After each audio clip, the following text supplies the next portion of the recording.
இயேசுவே வழி சத்தியம் ஜீவன், இயேசுவே ஒளி நித்தியம் தேவன், இயேசுவே வழி சத்தியம் ஜீவன், இயேசுவே ஒளி நித்தியம். வெளிப்படுத்தின விசேஷம் 1:18 நான் வாசிக்கிறேன். ஆண்டவர் சொன்னாரு, மரித்தேன் ஆனாலும் சதாகாலம் உயிரோடு இருக்கிறேன். ஹல்லேலூயா. நாம ஒரு செத்த தெய்வத்தை மடங்கல. சில இடத்துல பாருங்க, மனுஷர்கள் அவங்க செத்த பிறகு கல்லறையை வச்சு அதை கும்பிட்டுட்டு தெய்வம்ன்றாங்க. ஆனா மரித்து உயிரோட இருக்க ஒரே தெய்வம் இயேசு மாத்திரமே. ஹல்லேலூயா. இன்று உயிரோட இருக்க ஒரே தெய்வம் இயேசு மாத்திரமே. சொன்னாரு, மரித்தேன் ஆனாலும் சதாகாலம் உயிரோடு இருக்கிறேன். ஹல்லேலூயா. ஏனோ தானோன்னு இழுத்துக்கிட்டு இல்லை, மரணத்திற்கும் பாதாளத்துக்குரிய திறவுகோலை உடையவராய் இருக்கிறேன். திறவுகோல் யார்கிட்ட இருக்குதோ, சாவி யார்கிட்ட இருக்குதோ, அதுதான் அதிகாரத்தினுடைய சின்னம். இங்க நம்ம இந்த சர்ச்சில் வர்றோம், பாஸ்டர் ஜேம்ஸ் இந்த இடத்துடைய உரிமையாளர். அவர் வெளியே ஒரு பூட்டு போட்டாருன்னா உள்ள யாரும் வர முடியாது. அப்போ நம்ம உள்ள அனுமதிக்கிறதும் அனுமதியாததும் அவர் கையில இருக்கு. அதே போல ஆண்டவர் வந்து சர்வல்ல தேவனோட இருக்கிறார், திறவுகோலை உடையவராக இருக்கிறார். உங்க ஊழியத்துக்கு திறவுகோலை அவர் உடையவராக இருக்கிறார். ஹல்லேலூயா. அதனால ஆத்துமகளை தரக்கூடியவர் அவர், நிறுத்தக்கூடியவர் அவர் தான். வாசலை திறப்பவர் அவர், பூட்டுவது அவர். ஆனா திறந்த வாசலை நான் சொல்றேன், இங்க இருக்கிற சிலருக்கு சொல்றேன், சுவிசேஷர் நம்ம ஐக்கியத்தில் உள்ளவர்களும் சேர்த்து சொல்றேன், இதோ நான் திறந்த வாசலை வைத்திருக்கிறேன், ஒருவரும் பூட்ட முடியாது நான் ஆண்டவர் சொல்றாரு. ஹல்லேலூயா. ஏன்னா பாஸ்டர்ஸ் பொதுவா அந்த குறிப்பிட்ட இடத்துல இருப்பீங்க, சுவிசேஷர்கள் ஒரு ஆனா பாஸ்டர்களும் சுத்த முடியும். அதாவது உங்க சபையை விட்டு வாசலை திறப்பார். இப்ப சொல்றேன், கர்த்தர் அநேக வாசல்களை திறக்க போகிறார். ஹல்லேலூயா. அநேக சுவிசேஷர்களுக்கு எல்கை விரிவாக்க போகிறது, பாஸ்டர்மாருக்கும் எல்கை விரிவாக்க போகிறார். ஹல்லேலூயா. மரித்தேன் ஆனாலும் சதாகாலம் உயிரோடு இருக்கிறேன். திறவுகோல்களை ஒரு அத்தாரிட்டே உடையதாக இருக்குன்னு சொல்றாரு. அப்போஸ்தலர் 1:3 சொல்லுகிறது, அவர் பாடுபட்ட பின்பு 40 நாளளவும் கூடவே இருந்தார்ல, 3 வருஷம் கூடவே இருந்தாரு. அவர்களுக்கு தரிசனமாகி, அதாவது எழுப்புதலில கர்த்தர் பயன்படுத்த போற பாத்திரங்களுக்கு தரிசனமாய், பர்சனலா தரிசனமாகி அவர்களோடு பேசி தெளிவான திருஷ்டாங்களினாலே உயிரோடு காண்பித்தார். ஹல்லேலூயா. இந்த ஆண்டவர் அதான் செய்ய போறாரு. தம்மை தரிசனங்கள் அதிகமாக வெளிப்பட போகிறது. நேரடியாக ஓப்பன் விஷன் சொல்லலாம். ஜெபம் பண்ணும்போது தரிசனம் மூலம் கர்த்தர் உங்களுக்கு வெளிப்படுத்த போகிறார். நேரடியா ஆபிரகாமுக்கு வந்தது ஓப்பன் விஷன், நேர கண்ணை திறந்தும் போது பார்க்கிறது.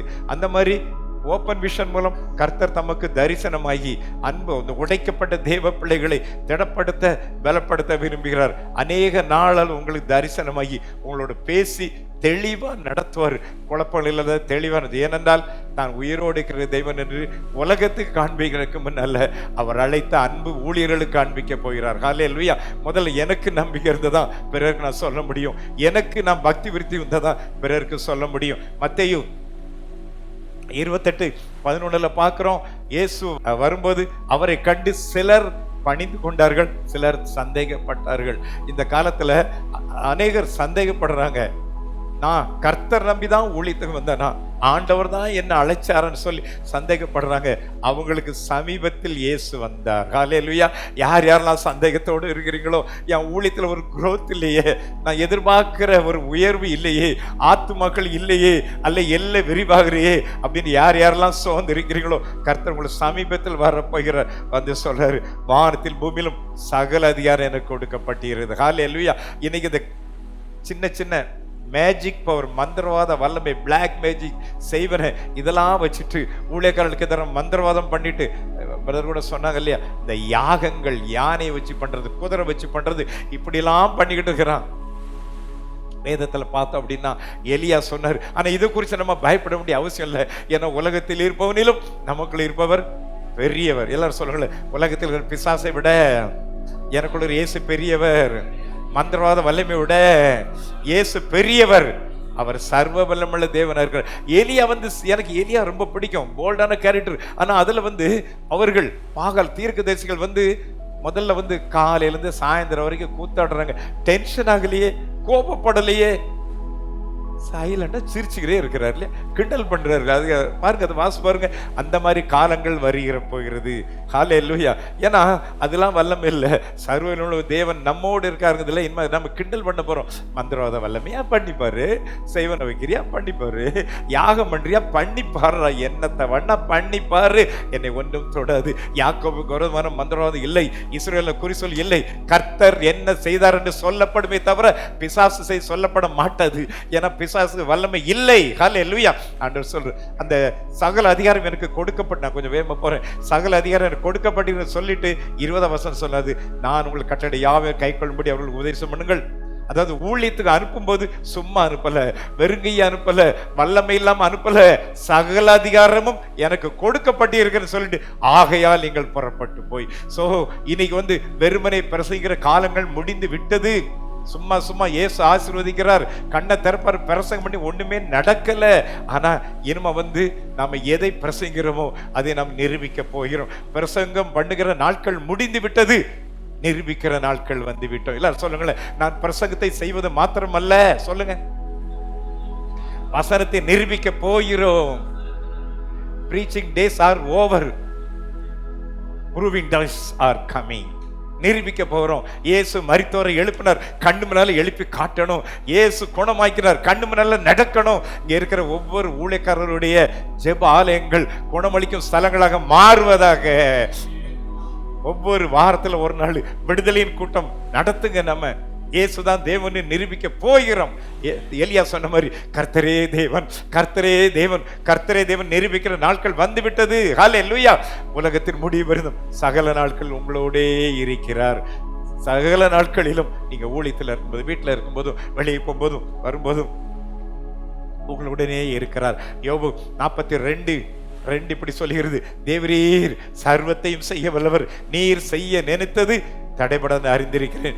தேவரீர் சர்வத்தை செய்ய நிலவர். எங்க ஐக்கியத்தில் உள்ள பாஸ்டர்ஸுக்கு, அவங்க திருச்சபைக்கு நீர் செய்ய நிறுத்த ஒரு நாள் தடைபடாது. சுவிசேஷர்கள் நீர் செய்ய நிறுத்தது ஒரு நாள் தடைபடாது. எங்க சபையில இருக்கிற அந்த தெபோராக்களை கொண்டு, பெண்களை கொண்டு நீர் செய்ய நினைத்தது ஒரு பொழுது தடைபடாது. இயேசுவின் நாமத்துல தெபோராக்கள் எழும்ப போகிறீர்கள், வல்லமையாக எழும்ப போகிறீர்கள், சவால் விட போகிறீர்கள், சத்துருக்கு சவால் விட போகிறீர்கள். மறுபடியும் சொல்றேன், இந்த ஆண்டு பெண்கள் ஆண்டு. பெண்கள் அநேகர் எழும்ப போகிறீர்கள். என்னால ஒண்ணுமே முடியாதுன்னு, என் வாழ்க்கையே 3 வேளை சமைச்சே என் வாழ்க்கை போச்சுது அப்படின்னு சோர்ந்து போயிருக்கிற பெண்களை கொண்டு கர்த்தர் பெரிய காரியங்களை செய்ய போகிறார். அதை வாசிங்களேன். சேனைகளின் ராஜாக்கள் தத்தளித்து ஓடினார்கள், வீட்டில் இருந்த ஸ்திரீயானவள் கொள்ளை பொருளை பங்கிட்டாள். சொல்றீங்களா, நான் ஹவுஸ் ஒய்ஃப் தான், நான் ஒன்னும் ஒர்க் பண்ணல, ஆபீஸ் போலன்னு சொல்றீங்களா? சாதாரணமான பெண்கள் எழும்ப போறீங்க, கொள்ளையடிக்க போகிறீர்கள். கொள்ளையடிப்புங்கிறது ஆத்துமாக்களை கொள்ளையடிக்குது. பிசாசு அவர்களை பிடித்து வந்திருக்கிறான். நான் பிசாசை மேற்கொண்டு அவனை ஜெயித்து ஆத்துமகளை கொள்ளையடிக்க போகிறோம். ஹல்லேலூயா. சேனையின் ராஜாக்கள். பழைய ஏற்பாட்டில் ராஜாக்கள் என்பது மனுஷனை குறிக்கிறது, இரத்தத்தடி மாம்சத்தையும் குறிக்கிறது.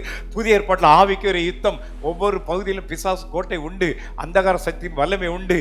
அந்த ராஜாக்கள், அந்த ஏரியா பிசாசுகள் தத்தளித்து ஓட போயிறார்கள். அதாவது உள்ள திடீர்னு ஒரு நாய், ஒரு குட்டி, பூனைக்குட்டி, நாய்க்குட்டி வந்து சொன்னீங்களா, நம்ம அடிச்சு துரத்தோம்னா எங்க போறதுன்னு வழி தெரியாம அப்படி ஜிக்ஸாக்ஸா ஓடும்ல, அதே மாதிரி அன்பு தெய்வ பிள்ளைகளே, ஹவுஸ் ஒய்ஃப், நான் சாதாரண ஹவுஸ் ஒய்ஃப் சொல்றீங்களே, உங்களை கொண்டு கர்த்தர் பெரிய காரியங்களை செய்ய போகிறார். இந்த ஏரியா பிசாசு உங்களை கண்டு பயந்து ஓட போகிறது. அது சேனையின் ராஜாக்கள், யுத்தம் பண்ணுகிற பிசாசுகள், உங்க ஏரியாவில் இருக்கிற கொடிய பிசாசுகள் உங்களை பார்த்து, நான் சாதாரணமானவள், எனக்கு என்ன தெரியும், எனக்கு தாளந்து இல்லை, திறமை இல்லை, இப்படிலாம் சொல்றீங்களா, உங்களை கொண்டு தத்தளித்து ஓட போகிறது. தொடர்ந்து வாசிங்க. நீங்கள் அடுப்பின் அடியில் கிடந்தவர்களா இருந்தாலும் வெள்ளியால் அலங்கரிக்கப்பட்ட புறா சிறகுகள் போல பசும் பொன் நிறமாகிய அதன் இறகுகளின் சாயலாகவும் இருப்பீர்கள். சொல்லுங்க, நாங்கள் வெள்ளியால் அலங்கரிக்கப்பட்டது. சொல்லுங்க, டைம் இல்ல, சொல்லுங்க, நாங்கள் வெள்ளியால் அலங்கரிக்கப்பட்ட. தெபோராக்கள் உங்களை எழுப்போட நினைச்சா. கவனிங்க, பெண்கள்ல எஸ்ஸர் நிறைய இருக்கிறாங்க. எஸ்ஸர் என்ன பண்ணாங்க? ஜெபம் பண்ணாங்க, உபவாசம் பண்ணாங்க, ராஜாவுக்கு ஜனங்களுக்காக தேவ சமூகத்து போனாங்க. இப்ப என்ன சொல்றேன், எல்லா மீட்டிங்ல பாருங்க, ரூத்தை குறிச்சு பேசுவாங்க அல்லது எஸ்ஸரை குறிச்சு பேசுவாங்க, தெபோராளை குறிச்சு அதிகம் பேச மாட்டாங்க. இப்ப ஆண்டவர் சொல்றாரு, தெபோராக்கள் எழும்புறார்கள். தெபோராளை பாருங்க, ஆண்களை நடத்தினா, அவங்க ஆண்களுக்கு வந்து கைட் பண்ணாங்க. அவ்வளவு தைரியசாலி. பெண்கள் எல்லாம் எழுப்பி விட்டாங்க. ஓகே, தேவரீர் சகலத்தையும், எல்லாரும் சொல்லுங்க, கைவி சொல்லுங்க, தேவரீர் சகலத்தையும் செய்ய வல்லவர். நீர் செய்ய நினைத்தது ஒரு நாள் தடைபடாது. இப்ப சொல்லுங்க, தேவரீர் எங்கள் திருச்சபைக்கு சகலத்தையும் செய்ய வல்லவர். நீர் செய்ய நினைத்தது ஒரு நாளும் தடைபடாது. தேவரீர் எங்கள் குடும்பத்துக்கு நீர் சகலத்தை செய்ய வல்லவர். நீர் செய்ய நினைத்தது ஒரு பொழுதும் தடைபடாது. ஹல்லேலூயா. கொலோசியர் 2:13. இப்ப சாத்தான் சிலர்கிட்ட என்ன சொல்றாரு, ஒரு பொய் சொல்லிக்கிட்டே இருக்கிறான். அது சிலர் இங்க இருக்கிறவங்க கூட சிலர்கிட்ட கூட சொல்லலாம். என்னன்னா, ஆண்டவர் உன் மேல கோபமா இருக்காரு, நீ சின்ன சின்ன தப்பு பண்ணிட்ட, இந்த தப்பு பண்ணிட்ட, கோபமா இருக்காரு. நீ சரியா பைபிள் படிக்கல, கோபமா இருக்காரு. நீ நல்லா ஜெபம் பண்ணல, கோபமா இருக்காரு. இப்படி சொல்லிக்கிட்டே இருக்கிறான். கொலோசியர் 2:13 சொல்லுது, உங்கள் பாவங்களினாலும் உங்கள் மாம்ச விருத்த சேதனம் இல்லாமையினாலும் மரித்தவர்களை உங்களை அவரோடு உயிர்ப்பித்து அக்கிரமங்கள் எல்லாவற்றையும் மன்னித்து, எல்லாரும் சொல்லுங்க, என்னுடைய அக்கிரமங்கள் எல்லாவற்றையும் எனக்கு மன்னித்து விட்டார். அதெல்லாம் எண்ண மாட்டாரு. நீ அன்னைக்கு இந்த தப்பு பண்ணுன, இன்னைக்கு பண்ணுன, நாளைக்கு பண்ண போற, இதெல்லாம் எண்ணலம்மா. உங்களை அவர் கோபமாக பார்க்கவில்லை, அன்பாக பார்க்கிறார். ஆயத்தரம் ஒரே ஒரு ஆமீன் தான் வந்துச்சு. மற்றவங்களாம் ஆண்டவர் கோபமா இருக்க. ஏன்னா எனக்கு செய்தி கூட திரும்ப திரும்ப நான் வீட்டில் ப்ரிப்பேர் பண்ண அதான் வந்துச்சு. நான் இங்கே வந்து சும்மா உங்களுக்காக சொல்றதில்ல. இப்போ எல்லாரும் சொல்லுங்க, நெஞ்சில் கைவி சொல்லுங்களேன், என் இயேசு என் மேல் கோபமா இல்லை, அன்பாக இருக்கிறார். கோபமாக என்னை பார்க்கவில்லை, அன்பாக பார்க்கிறார். பக்கத்துல பார்த்து சிரிச்சு சொல்லுங்களேன், ஆண்டவர் உங்களை வெறுக்கல, கோபப்படல, கோபமா பார்க்கல, பாசமா பார்க்கறியா. நம்ம ஆளுக்கு, நம்ம ஊழியக்காரங்க, தமிழ்நாட்டு ஊழியக்காரங்க ஆண்டவரை பற்றி இமேஜை கெடுத்து, கண்ணுல தப்பு பண்ணியா கண்ணை நோண்டிடுவாரு, வாயில தப்பு பண்ணியா வாயை கிழிச்சிருவாரு, கையில தப்பு பண்ணியா கையை உடைச்சிருவாரு. இப்படி சொல்லி சொல்லி சொல்லி அவர் அன்பின் தெய்வம் ஐயா. இளையகுமார வாசு பாருங்க, அவன் தப்பு பண்ணிட்டு வந்தான். அவன் தூரத்தில் வரும் பொழுதே ஓடி, அப்ப அவன் எப்ப வருவான்னு திரும்ப எதிர்பார்த்துட்டே இருக்காரு. இப்ப மாதிரி இன்ஃபர்மேஷன் டெக்னாலஜி எல்லாம் கிடையாது. தூரத்து வரும்போதே ஓடி கட்டி பிடிச்சி முத்தம் செய்தார். எப்போ? கழுவுறதுக்கு முன்னாடி. நாம் என்ன நினைக்கிறோம், நீ முதல்ல கழுவு, ட்ரெஸ் எல்லாம் மாத்து, அதுக்கப்புறம் கட்டி பிடிப்பேன் அப்படின்னு ஆண்டவர் சொல்வார். இல்ல, அவர் கட்டி பிடிச்சா எல்லா நாத்தமும் போயிடும். ஆமே, நல்ல சொல்ல மாட்டீங்களா? அப்படித்தான் இருக்கு பைபிள்ல. அதுக்கப்புறம் தான் இவரு போய் குளிப்பாட்டி நல்ல ட்ரெஸ் போடுங்காரு. உங்க பிள்ளை ஸ்கூல் போயிட்டு அழுக்க வரும்போது நீங்க ஊழியத்தை புரட்டுருக்கிறீங்க, அழகா ஒயிட் அண்ட் ஒயிட் போட்டிருக்கிறீங்க, போகும்போது பிள்ளை ஓடி வந்து கட்டி பிடிப்பீங்க. கட்டி பிடிச்சா என்ன செய்வீங்க? கண்டிப்பா நான்லாம் சொல்லிடுறேன். என் பசங்களை ஸ்கூல்ல போயிட்டு இருக்கும்போது, எல்கேஜி பண்ணும்போது 2 பேர் வருவாங்க, அப்பான்னு கட்டிப்பேன், டேய் ஊழித்து போற நல்ல நல்ல ட்ரெஸ் போட்டுக்க, அழுக்காயிரும். இது மனுஷ சுபாவம். ஆனா பரலோக தகப்பன் அப்படி சொல்லலையே. அந்த நாத்தத்தோடே கெட்டி பிடிச்சாரையா, நாத்தத்தோடே கிஸ் பண்ணாரே, அந்த பரிசுத்த முத்தம் தான் அவனை மாற்றியது. ஹல்லேலூயா. அதனால சாத்தான் சொல்றான் இல்லையா, நீ செய்யற தப்ப வச்சு ஆண்டவர் உன் மேல கோபமாயிட்டாரு, உன் மேல எரிச்சலா இருக்காரு, உன்னை வெறுத்துட்டாரு. அப்படிலாம் இல்லை. இத்தனை ஆண்டுகள் 86 ஆண்டு முதல் இயேசுவோட வாழ்ற ஏறக்குறைய 40 வருஷம் எனக்கு இயேசுவின் அன்பு உள்ள தெரியும். நீ என்னதான் தப்பு பண்ணினாலும் அவர்கிட்ட போய், அப்பா தெரியாம பண்ணிட்டேன்னா, அதுல பாருங்க அவன் மன்னிப்பு கேட்கிறான். கண்டுக்கவே இல்லாத இவனோட ஒரு ஆத்ம திருப்திக்கு தான் அவன் கேட்கிறான். லூக்கா 15 பாருங்க. இப்ப டைம் இல்ல நமக்கு, அதை வாசி பாருங்க. இன்று இயேசு எப்படி இருக்கிறார் என்பதை கண்டுபிடிக்கணும்னா அந்த பகுதி பாருங்க. நம்ம கெட்ட குமாரன், இளைய குமாரன். சரி, ஓகேயா? அப்போ அக்கிரமங்கள் எல்லாவற்றையும் மன்னித்து விட்டார். எல்லாம் சொல்லுங்களேன், என்னுடைய அக்கிரமங்கள் எல்லாவற்றையும் எனக்கு மன்னித்து விட்டார். 14 சொல்லுது, நமக்கு எதிரடியாகவும் கட்டளைகளை நமக்கு விரோதமாக இருந்த கையெழுத்தை குலைத்து நடுவில் இருந்தபடி எடுத்து சிலுவை ஆணி எடுத்து, அதாவது அந்த காலத்துல ரோமன் அரசாங்கத்துல என்ன பண்ணுவாங்களாம், அவங்களை தூக்கு போடுறதுக்கு முன்னால மேல வந்து போடுவாங்களாம், இவன் இந்த குற்றம் செய்தான், இவன் திருடினான், இவன் கொள்ளையடித்தான், இவன் கொலை செய்தான், அதையெல்லாம் மேல போடு, அதுல அந்த மேல சிலுவையில் ஆணி அடிச்சு அதுக்கு கிழவனை தொங்க வைப்பானா. ஆண்டவர் என்ன பண்ணாரு, நமக்கு எதிரடையாக நமக்கு விரோதமாக இருந்த கையெழுத்தை குலைத்து அதை நடுவிலராதபடி எடுத்து, அப்போ உங்க பாவத்தெல்லாம் அவர் நினைச்சுக்கிட்டு இருக்கிறது இல்லம்மா. ஒவ்வொரு தடவையும் பார்க்கும் போதெல்லாம் என்ன பண்றாரு ஆண்டவர், ஏதோ ஒரு தப்பு பண்றீங்களா, கில்ட்டி கான்சியஸா அத்தோட விட்டுருங்க. அதுக்கப்புறம் சின் கான்சியஸ்ல இருக்காதீங்க, சன் கான்சியஸ். இயேசு எனக்காக சிலுவையில் அடிக்கப்பட்டார். அந்த குமாரனுடைய மனசாட்சிகளை கில்ட்டி கான்சியஸ்லயே இருக்காதீங்க. அது கில்ட்டி கான்சியஸ் பிசாசு கொடுக்கிறது. சின் கான்சியஸ் வருதா, இயேசுவின் ரத்தம் சகல பாவங்களை நீக்கி நீ சுத்திகரின்னு சொல்லிட்டு அந்த இயேசு எனக்காக சிலுவையில் அடிக்கப்பட்டார். சன் கான்சியஸ் வந்துருங்க. அப்போ நீங்க செய்த பாவங்களெல்லாம் பிசாசு சுட்டி காட்டுவான், நீ இதை பண்ணுன அதை பண்ணுன. இயேசு அவை எல்லாவற்றையும் எடுத்து விட்டார். ஹல்லேலூயா. அதுக்கப்புறம் உரிந்து கொண்டு வெளியேற மரக்கோலமாக்கி சிலுவையிலே வெற்றி சிறந்தார். ஹல்லேலூயா. அப்புறம் இதில் இயேசு சிலுவையில் அந்த ஒரு 3 ஆசீர்வாதங்கள் கொஞ்சம் நான் வேகமாக பார்க்குறேன். கொலோசியர் 3 அத்தியாயம் 1-3. நீங்கள் கிறிஸ்துவுடன் கூட எழுந்ததுண்டானால் கிறிஸ்து தேவனுடைய வலது பாரிசத்தில் வீற்றிருக்கும் இடத்தில் உள்ள மேலானவைகளை தேடுங்கள். மரித்து உயிர்த்த பிறகு ரட்சிக்கப்பட்டு ஞானஸ்நானம் எடுத்து இயேசுவோடு மறுபடியும் உயிர்த்த பின்பு பூமிக்குரிய காரியங்களை தயவு செய்து தேடாதீர்கள். அதை வேண்டாம். ஏன்னா நம்ம பூமிக்குரியவர்கள் அல்ல, வானத்துக்குரியவர்கள், உலகத்துக்குரியவர்கள் அல்ல, உன்னதத்துக்குரியவர்கள். நேரெல்லாம் கொஞ்சம் வேம்ப போறோம்.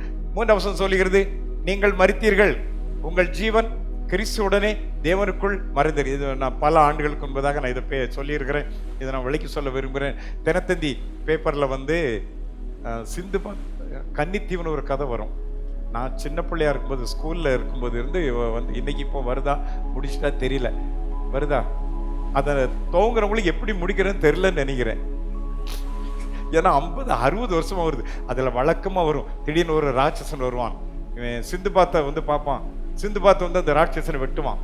உடனே அவன் வந்து தலை துண்டிச்சு விடும், ஆனால் தலை வந்து மறுபடியும் ஒட்டிவிடும். உடனே அவன் சொல்லுவான் அந்த கதைகள், அற்ப பதரே, உன்னால் என்னை கொல்ல முடியாது அப்படிமா. ஏன் அப்படின்னா, என் உயிர் என்கிட்ட இல்லை, என் உயிரை கொல்லணும்னா நீ என்ன பண்ண தெரியுமா, 7 மலை தாண்டணும். அது என்னன்னு புரிஞ்சுக்கிடுங்க. 7 கடல் தாண்டணும். அங்க ஒரு குகை இருக்கும், அந்த குகையில் ஒரு கிளி இருக்கும், அந்த கிளிக்குள்ள தான் என் உயிர் இருக்கு. அந்த கிளியை கொன்னதான் நான் சாவேம்மா. இன்னைக்கு வரைக்கும் கிளியை கண்டுபிடிச்சானா செத்தானா தெரியல. ஆனா இப்ப இதெல்லாம் நம்மளை உல்டா பண்ணி எடுத்து நினைக்கிறேன். இப்ப சொல்லுங்க, பிசாசு நம்மளை தொடணும்னா, நம்ம உயிரை எடுக்கணும்னா அவன் எங்க போகணும்? நம்ம எங்க இருக்கிறோம்? தேவனுக்குள் மறைந்திருக்கிறோம், கிறிஸ்துவோடு இருக்கிறோம். எல்லாரும் சொல்லுங்களேன், என் ஜீவன் கிறிஸ்துவுடனே தேவனுக்குள் மறைந்திருக்கிறது. அப்ப என்ன தொடணும்னா, பிசாசு கிறிஸ்துவ தொடணும். நாங்க 2 பேரும் எங்க இருக்கிறோம்? தேவனுக்குள். தேவனை டச் பண்ணதான் என்ன டச் பண்ண முடியும். ஹல்லேலூயா. எல்லாரும் சொல்லுங்களேன், நான் என் ஜீவன் கிறிஸ்துவுடனே தேவனுக்குள் மறைந்திருக்கிறது. எந்த பிசாசும் தொட முடியாது, எந்த மந்திரவாத வலிமை தொட முடியாது, எந்த தீவிரவாத இயக்கம் தொட முடியாது. ஏன்னா அங்க டச் பண்ணதான் என்னை தொட முடியும். அதனாலதான் சகரியா 2:8 சொல்லுகிறது, உங்களை தொடுகிறவன் அவர் கண்ணின் மணியை தொடுகிறார். முடிஞ்சா வீட்டுல போய் கண்ணாடி முன்னால பார்த்து உங்க சுட்டு வரல நீட்டி உங்க கண்ணை குத்தி பாருங்க. குத்த முடியுமா என்ன? நம்ம இமை மூடிக்கிட்டோம். உங்க கண்ணு உங்க விரல் தொட முடியல, அப்படித்தானே? என் கண்ணு என்னால தொட முடியாத போது கிறிஸ்துவின் கண்ணாய என்னை தொட முடியுமா? ஹல்லேலூயா.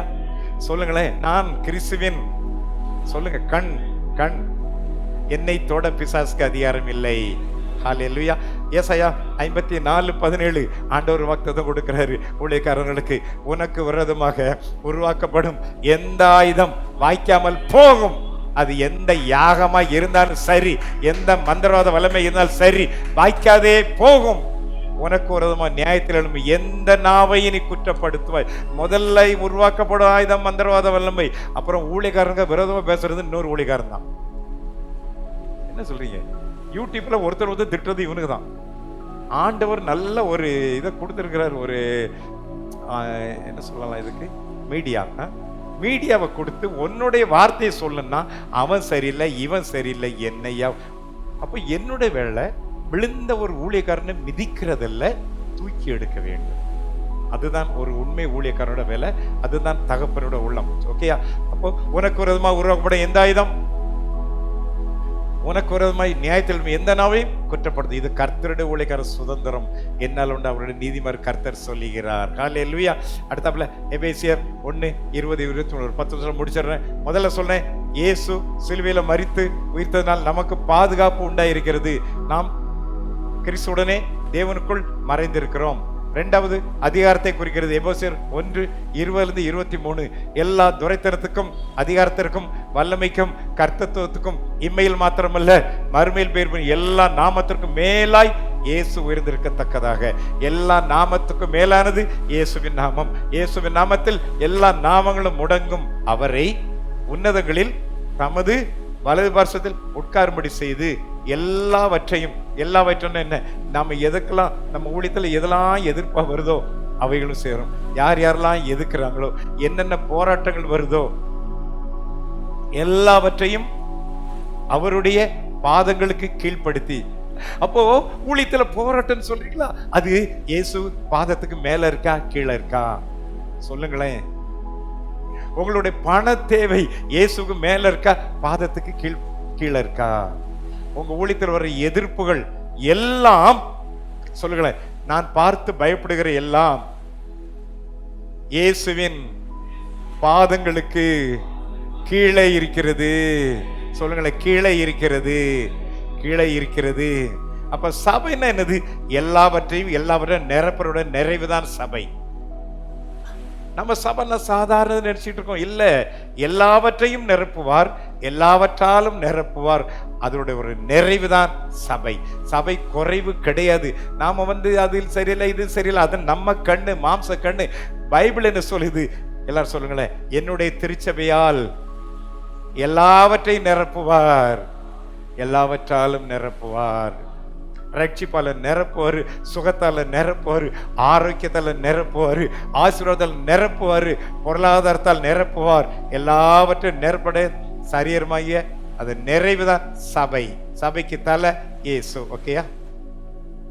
இதனால எனக்கு என்ன கிடைக்கும்? எபேசியர் 2:7 கிறிஸ்து இயேசுவுக்குள் நம்மை அவரோட கூட எழுப்பி உன்னதங்களில் அவரோடு கூட உட்காரவும் செய்தார். முதல்ல பார்த்தோம், இயேசு நம்ம பார்த்து பயப்படுகிற பிரச்சனைகள் எல்லாவற்றையும் கால்கள் கீழே போட்டு மிதித்து கொண்டு மேலே அமர்ந்திருக்கிறார். ஒரு அலையில சொல்லுங்களேன். இப்ப நாம எங்க இருக்கோம் சொல்லுங்களேன். அப்போ இயேசு பாதத்துக்கு கீழே தான் எல்லா பிரச்சனையும் இருக்கு, மந்திரவாத வல்லம் இருக்குது, உங்கள் தேவை பிரச்சனைகள் எல்லாம் அவர் பாதத்துல கீழே இருக்கு. இப்ப நாம் எங்க இருக்கிறோம்? இயேசுவின் பாதத்தில் இல்லை, அவரோடு கூட இருக்கிறோம். அப்ப நீங்களும் நானும் இயேசுவோடு கூட உன்னதங்கள் இருக்கிறபடியால் நீங்க பார்த்து பயப்படுற பிரச்சனை எல்லாம் உங்க காலுக்கு கீழே தான் இருக்கிறது. ஹல்லேலூயா. இந்த மாதிரி அது புதிய ஏற்பாட்டில் இதுதான் உபதேசம். கண்ணு திறக்கணும். ஐயோ ஐயோன்னு அதெல்லாம் பழைய ஏற்பாட்டில் புலம்பல்கள்லாம். இது தைரியமாக இருக்க வேண்டும். ஏனென்றால் இயேசுக்கு உள்ள வல்லமை உங்களுக்கும் கர்த்தர் கொடுத்திருக்கிறார். இப்போ அதை விளக்குறதுக்கு டைம் இல்லை எனக்கு. முதலே சொன்னல, சகல அதிகாரம் எனக்கு ஆகையால் புறப்பட்டு போய் வல்லமை இல்லாம அனுப்பல. எனக்கு வரங்கள் இல்லை சொல்லாதீங்க, திறமை இல்லை சொல்லாதீங்க, வியாதிகளை குணமாக்குற வரம் எல்லாம் நீங்க விசுவாசித்து அவர்கிட்ட உரிமை பாராட்டி கேட்கும்போது உங்களுக்கு கண்டிப்பாக கிடைக்கும். எல்லாரும் சொல்லுங்க, நான் சொல்லுங்களேன், நான் அல்ல சொல்ல, என்னை கிறிஸ்து இயேசுவுக்குள் எழுப்பி உன்னதங்களிலே அவரோடு கூட உட்கார செய்திருக்கிறார். இப்போ உங்க லெவல் எங்க இருக்கு சொல்லுங்களேன். வாய் திறக்க மாட்டீங்களே. சொல்லுங்க, என் லெவலே தனியா. சாதாரண சின்ன காரியத்தையா கீழே பார்த்துக்கிட்டு இருப்போம். அதான் உன்னதங்களில் நோக்கிறோம், உன்னதங்களில் இருக்கிறோம். அது மாதிரி 2 கொரிந்தியர் 3வது அத்தியாயம் 5-18 இப்ப வாசிக்க டைம் இல்லை. முதல்ல பாதுகாப்பு, அதுக்கப்புறம் 2வது அதிகாரம், 3வது தகுதி. இன்னைக்கு என்ன தெரியுமா, ஜனங்கள் யாரை அங்கீகரிக்கிறாங்க? ஒருத்தர் வந்து இருக்கணும், ட்ரெஸ்ஸை இன் பண்ணி இருக்கக்கூடாது, பிராண்டட் ஷர்ட் போட்டிருக்க கூடாது, ஷூ போட்டிருக்கூடாது, டை கட்டி இருக்கக்கூடாது, கோட் போட அரக்கை போட்டுட்டு பரிதாமா கொஞ்சம் கூட தகுதி இல்லாத என்னை கர்த்தர் அழைத்தார். நான் சொல்லுவேன் அடிக்கடி, தகுதி இல்லைல்ல, உனக்கு என்ன தகுதி இருக்கோ போயிரு. டீ போடுற தகுதி இருந்தா போ, இங்க வந்து ஏன் உட்கார்ற? இதன் விலைக்கு சொல்ல டைம் இல்லை. ஏன்னா அது ஒரு தான் நினைக்கிறாங்க. நான் அப்படி சொல்லவில்லை. இயேசு முதல்ல அவர் சொந்த உறுப்பை என்ன பண்ணாரு? கர்த்தரோட ஆவியானவர் என் மேல் இருக்கிறார் சொன்னாரா இல்லையா? லூக்காவில் இருக்குல்ல, முதல் அவர் ஊர்ல முதல் பிரசங்க தான் தரித்திரத்துக்கு சுவிசேஷம் அறிவிக்க அபிஷேகம் பண்ணினார். அதே மாதிரி ஒரு இடத்துக்கு ஊழியத்து போகும்போது, ஐயா ஒண்ணு இல்லைன்னு சொல்லாதீங்க, ஒண்ணு இல்லாம போயிருவீங்க. 2000 வருஷமா திருச்சபை ஒண்ணு இல்ல சொல்லி ஒண்ணு இல்லாம இருக்குது. பிசாசு பயந்துகிட்டு இருக்குது. இல்ல, சகலத்தை உடையவர் இயேசு எனக்குள்ள இருக்கும் பொழுது, அண்ட சராசரங்களை படைத்த இயேசு எனக்கு இருக்கும்போது சகல அதிகாரம் கொடுத்து எல்லா வல்லமை கொடுத்து என்னை அனுப்பும்போது நான் ஏன் மந்திரவாதிகளுக்கு பயப்படணும்? நான் ஏன் பிசாசுக்கு பயப்படணும்? சைலண்ட் ஆயிட்டீங்க. வசனத்தை நான் சொல்றேன். அதுல பாருங்க, எங்களால் ஏதாவது ஆகும் என்று சொல்வதற்கு, ஒன்னை யோசிக்கிறதுக்கு நாங்கள் எங்களால் என்னால ஏதாவது, இப்ப நான் அடிக்கடி சொல்றேன், என் திறமை என் பலன் நான் ஒண்ணுமே இல்லை. எனக்கு தெரியும் என்னுடைய, நான் ஒரு இந்த என்ன சொல்றது, ரிசர்வ் டைப், ஃப்ரீயா பேசவே மாட்டேன் யார்கிட்டையும். சைலண்டா நான் உட்காந்துருவேன். எங்க தெருவில் நிறைய பேருக்கு என்ன தெரியாது, தெரிஞ்சாலும் அவங்கள எனக்கு தெரியாது. யார்கிட்டையும் பேச மாட்டேன், வெளியே வர மாட்டேன். ஏன்னா எனக்கு வந்து பேச்சு திறமை அப்படிலாம் இருக்குன்னு சொல்ல மாட்டேன். எங்களாயிலும் ஏதாயிலும் ஆயிலும் ஒன்று என்பது போல் ஒன்றை யோசிக்கிறது கூட தகுதி அல்ல. ஆனால் என்னோட தகுதி தேவனால் உண்டாயிருக்கிறது. ஹல்லேலூயா. ஏன் திறமை ஏன் பலன் ஏன் தாளது கிடையாதுயா. ஆனா என்னை தகுதிப்படுத்துறவர் தேவன். எல்லாரும் சொல்லுங்க, எனக்கு சொல்லுங்க, தாளந்து இல்லட்டாலும் என்னோட தகுதி தேவனால் உண்டாயிருக்கிறது. அப்ப இன்னைக்கு பிரசங்கம் பண்ணும்போது பாஸ்டர் சொல்றேன், நான் அடுத்த நாளைக்கு, இன்னைக்கு என்ன செவ்வாய்க்கிழமையா புதன்கிழமையா, நாளைக்கு பைபிள் ஸ்டடி உண்டா, அங்க போய் நில்லுங்க. என்னுடைய தகுதி தேவனால் உண்டாயிருக்கிறது. நான் மனுஷனால் அழைக்கப்படவில்லை, தேவனால் அழைக்கப்பட்டிருக்கிறேன். கர்த்தரோட ஆவியானவர் என் மேல் இருக்கிறார். ஜனங்கள் நினைப்பாங்க, பாஸ்டர் என்னமோ ஆயிட்டு விழுந்துட்டாரியா. உடனே சொல்லுவாங்க. நான் சொல்றேன், இப்பதான் நீங்க தகுதிப்படுத்துறீங்க. ஓகே, புது உடன்படிக்கை ஊழியர்கள் போது அவரே எங்களை தகுதி உள்ள ஆக்கிறார். பழைய ஏற்பாட்டுல திறமை, புதிய ஏற்பாட்டுல தகுதி யாரு? அவரே எங்களை, சொல்லுங்க, என்னுடைய தகுதி சொல்லுங்களேன், என்னோட தகுதி தேவனால் உண்டாயிருக்கிறது. புதிய உடன்படிக்கை ஊழியக்காரராய் இருக்கும்படி அவரே என்னை தகுதி உள்ளவராக்கினார். தகுதி உள்ளவர் ஆக்கிட்டாரா, ஆக்க போறாரா? He has qualified us to make sufficient. Qualified ஆக்கிட்டாரு, sufficient ஆக்கிட்டாரு. எல்லாரும் சொல்லுங்க, என்னை qualified ஆக்கி விட்டார், sufficient ஆக்கிட்டாரு. ஆக போவது அல்ல, என்னைக்கு அழைச்சாரோ அன்னைக்கு ஆக்கிட்டாரு. ஸோ எனக்கு குவாலிஃபைடு இல்லைன்னு சொல்லாதீங்க. உங்களுக்கு பேச்சு திறமை இருக்கக்கூடாது, அதுதான் குவாலிஃபிகேஷன். சொந்த திறமையில பேசக்கூடாது. ஓகேயா? He has qualified us to make sufficient.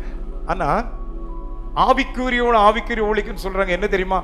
புதிய ஏற்பாட்டு ஊழியம் தான் ஆவிக்குரிய ஊழியம். பழைய ஏற்பாட்டு ஊழியம் ஆவிக்குரிய ஊழியம் அல்ல, மாம்சத்துக்குரிய ஊழியம்.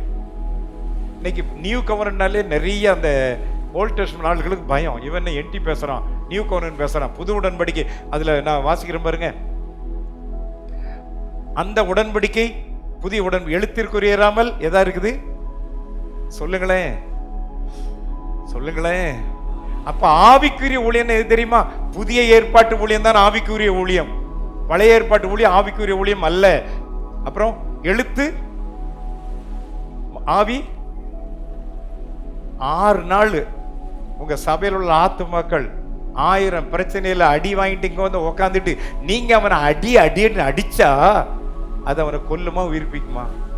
நீங்க நிறைய கொல்லத்தான் செய்யறாங்க. திட்டி அவன் 1000 பிரச்சனையில வர்றான். ஆனா புதிய ஏற்பாட்டு ஊழியம் என்ன தெரியுமா? உயிர்ப்பிக்க ஊழியம்.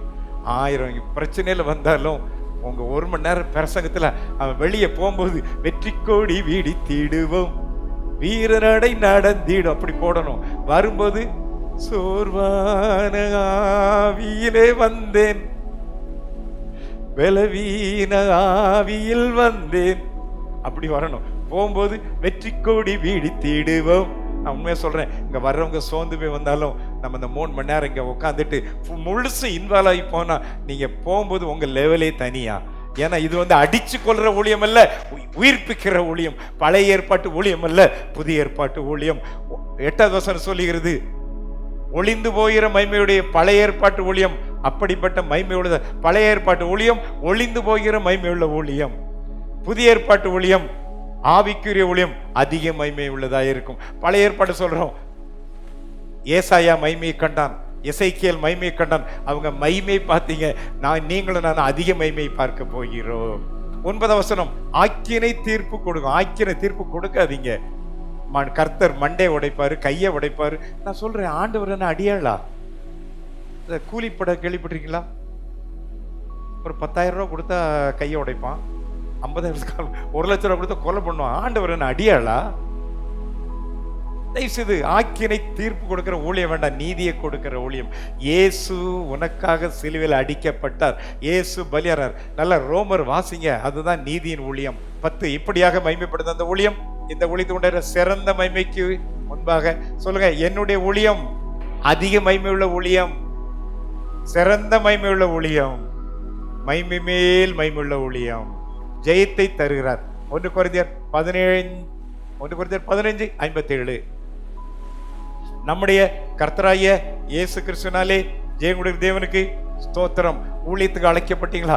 இதுவரைக்கும் ஜெயத்தை காக்கலாம். உங்க விசுவாச வர்த்திக்க பண்ணுங்க. நீங்க தோக்க பிறந்தவர்களே, ஜெயிக்க பிறந்தவர்கள். பிசாசுட தோக்க இல்ல, பிரச்சனையில தோக்க இல்ல, எந்த பிரச்சனையும் சவால் விட்டு ஜெயிக்க பிறந்தவர்.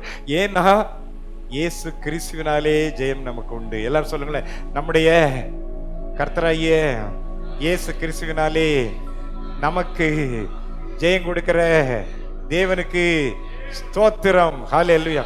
தயவு செய்து பிரச்சனை பேசாதுங்க, தோல்வியை பேசாங்க. நான் ஜெயிக்க பிறந்தவன், ஜெயிக்க பிறந்தவன் அப்படின்ட்டு நீங்க சொல்லிக்கிட்டே இருங்க. இன்னும் ஒரே ஒரு வசனத்தை மட்டும் சொல்லி முடிக்கிறேன். ஜெயிக்க பிறந்தவர்ல 2 கொரிந்தியர் 2:14, கிறிஸ்துவுக்குள் எப்பொழுதாவது, அப்படி இருக்கா? யார் பைபிள் அப்படி இருக்கா? ஸ்கிரீன்ல போட்டிருக்கியா? சொல்லுங்க, கிறிஸ்துவுக்குள் எப்பொழுதாவது அல்ல, சொல்லுங்க, எப்பொழுதும் எங்களை வெற்றி சிறக்க பண்ணி. வெற்றி சிறக்க பண்ணா விக்டரி இன் a war. அதாவது நம்ம ஊழியமே போராட்டம் தான். பிசாசுர போராட்டம், மாம்சத்தோடு ரத்தத்தோடும் அல்ல, துரைத்தோடு அதிகாரம் அந்த மானப்படுத்த பல செய்வனோடும் போராட்டம் உண்டு. ஒவ்வொரு ஞாயிற்றுக்கிழமை ஊழியமும் போராட்டம். ஒவ்வொரு பைபிள் ஸ்டடி புதன்கிழமை பைபிள் ஸ்டடி போராட்டம், வெள்ளிக்கிழமை நைட் பிரேயர் போராட்டம், சனிக்கிழமை உபவாசம் போராட்டம், எல்லாம் போராட்டம் தான். ஆனா எல்லாவற்றிலும் வெற்றி சிறக்க பண்ணுவார். அல்லேலூயா. Victory in a war. அது போக எல்லா இடங்களிலும் சுவிசேஷகர்கள் எங்கெங்கெல்லாம் போறோமோ எல்லா இடங்களிலும் எங்களை கொண்டு அவருடைய அறிவின் வாசனையை வெளிப்படுத்துகிறார். ஹல்லேலூயா. நான் அதை அதுக்கு அர்த்தம் சொல்றேன். கெட்டு போயிறவர்களே மரணத்துக்கு ஏதுவான மரண வாசனையாகவும், ரட்சிக்கப்படுகிறவர்களே ஜீவனுக்கு ஏதாவது ஜீவ வாசனை இருக்கிறோம். இதை மட்டும் நான் சொல்லி முடியறேங்க. நீங்க அந்த மரண வாசனை இதெல்லாம் என்ன அர்த்தம் அப்படின்னா, ரோம ஆட்சியாளர்கள் எதிரி உள்ள சண்டை போடும்போது ஜெயிச்ச பிறகு ரகசியமா வைக்கிறதில்லை, தெருக்களிலே, அந்த பட்டணத்தின் தெருக்களிலே ஊர்வலம் வருவார்கள், ஒரு வெற்றி ஊர்வலம் வருவார்கள். எந்த தளபதி தலைமை தாங்கி ஜெயித்தாரோ அவர் முன்னால போவாராம். கூட வர்றது சண்டை போட்டு ஜெயித்த வீரர்கள் வருவாங்க, சந்தோஷமா வருவாங்க. பின்னாடி சிறைப்பிடித்தவர்கள் கொண்டு வருவாங்க. அந்த பிரிஸ்ட் என்ன பண்ணுவான்னா, அந்த வாசனை பொருட்களை கொண்டு வருகிறான். அந்த வாசனை பொருட்களை பார்க்கிற வீரர்களுக்கு என்ன வரும்? நாம ஜெயிச்சிட்டோம், நம்ம வாழ போறோம் இருக்கும். ஆனா அதே பெர்ஃபியூம் இவங்களுக்கு எப்படி இருக்கும்? சாக போகிறோம் இருக்கும். இப்ப வசனம் வாங்க, கிறிஸ்துவுக்குள் எப்பொழுதாவது அல்ல எப்பொழுதும் எங்களை ஒவ்வொரு ஊழியத்திலும், ஒவ்வொரு ஞாயிற்றுக்கிழமையிலும், ஒவ்வொரு புதன்கிழமை பைபிள் ஸ்டடியிலும், ஒவ்வொரு வெள்ளிக்கிழமை நைட் பிரேயர்லையும், ஒவ்வொரு சாட்டர்டே ஃபாஸ்டிங் பிரேயர்லையும் உங்களை வெற்றி சிறக்க பண்ணி சுவிசேஷர்கள் எங்கெங்கெல்லாம் போறீங்களோ எல்லா இடங்களிலும் உங்களை கொண்டு அவரை அறிகிற அறிவின் வாசனை வெளிப்படுகிற தேவனுக்கு ஸ்தோத்திரம். உங்க சபை விட்டு வெளியிடத்து போறீங்களா, அங்கேயும் உங்களை கொண்டு அந்த நறுமணத்தை வீச செய்வார். கெட்டு போகிறவர்களுக்கு, பிசாசுக்கு, போராட்டங்களுக்கு அது மரணத்துக்கு எதுவான ஜீவ வாசனை, ரட்சிக்கப்படுகிறவர்களுக்கு ஜீவனுக்கு எதன ஜீவ வாசனை. இவைகளை நடப்பிக்கிறதுக்கு எவன் தகுதியானவன்? ஹல்லேலூயா. இப்போ மரித்தேன் ஆனாலும் சதாகாலம் உயிரோடு இருக்கிற தேவன், சர்வருள்ள தேவன் அப்படி எழும்போமா உங்களை அழைத்திருக்கிறார்.